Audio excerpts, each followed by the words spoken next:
welcome back sa aming channel and we are Daddy J and E. So for today's video, gagawa tayo ng dalgona coffee. So pakita mo ba? Ano ba yung dalgona?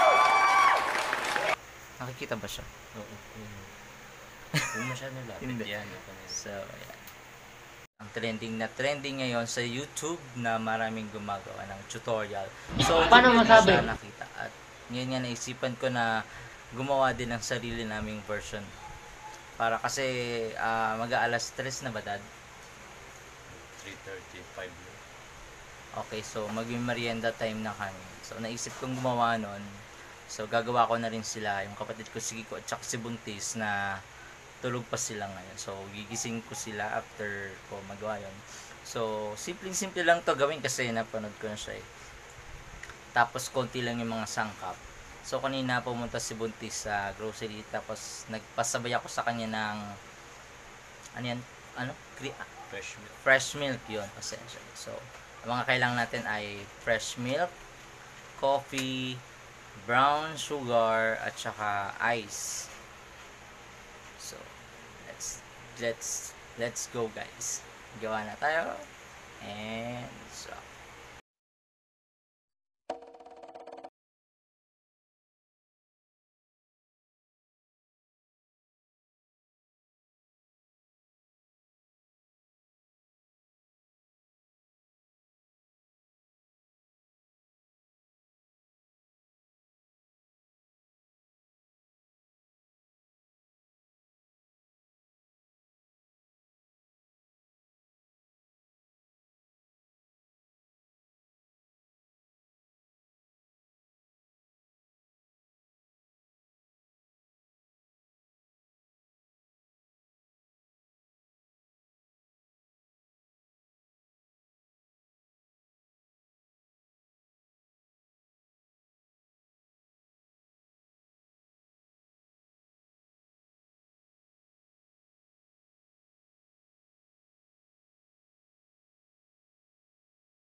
yan. Yan.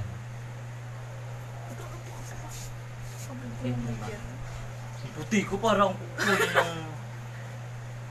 kunin nyo ng ano nyo, pumili na kayo dyan. Para parehas lang yun. Huwag mo natanggalin para maganda. Parang nga dumilin ng konti eh. Sabi mo na. Akin yung maliit. Ito sa Kay Kiko. Oh. Taray. Sige mo, patong. usog ka doon lang. Ito ako kasya. Saan si Kiko? Diyan. Hala, start na pala, gaga. Okay, so guys, ito na po ang aming sariling version ng Delgona. Ano yan? Delgona coffee. So, mag-taste test na po kami. Kiko, yun sa'yo. Tama-tama, bagong gising ka, coffee to coffee. Palaki lang. Lasa. So, kailangan haluin ba? Kahit kasi eh. Hindi ko. Kala ko caramel. Kala mo caramel? Pero tikman natin yung whip.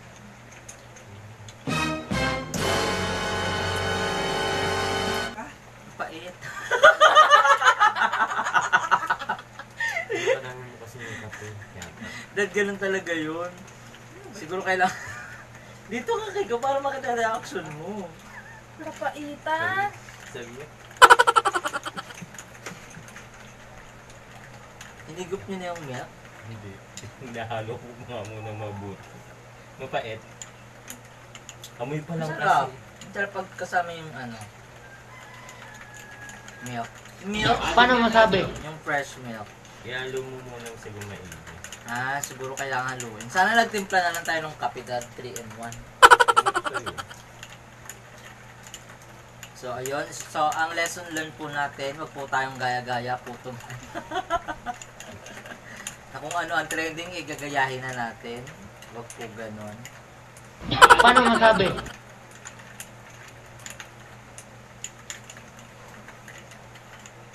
Game. Oh, masarap. Masarap naman. Oh my God!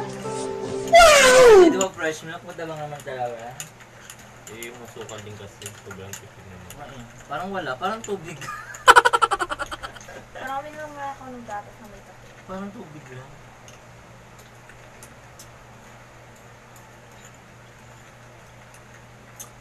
Ay, dapat may whipped cream ng ganun. Yun lang nga pinaka-whipped cream niya yung kape. Paano masabi? Parang prop. Pag may whipped cream. Parang prop.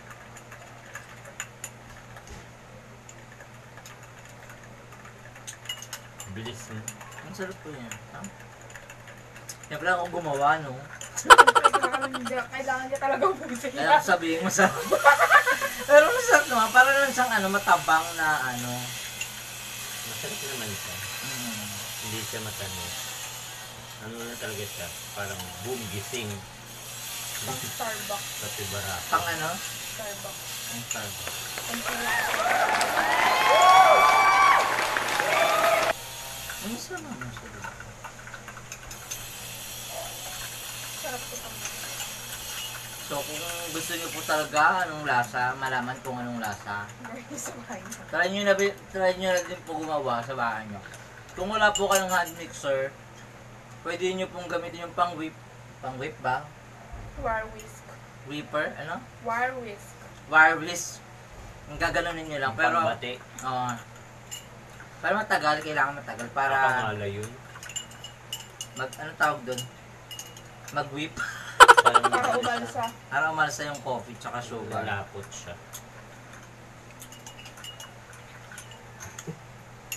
Ayaw mo na ko? Haluin mo kasi. Ang gusto na ako. Ayaw mo ba? Gusto doon ko to. Kakain. Ikaw. Tinatakot.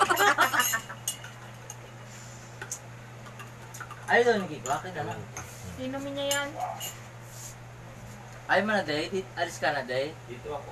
So, stop na natin. To sana nagbabay ka muna, diba? Bastos ka rin eh. Day! Yung itlog mo!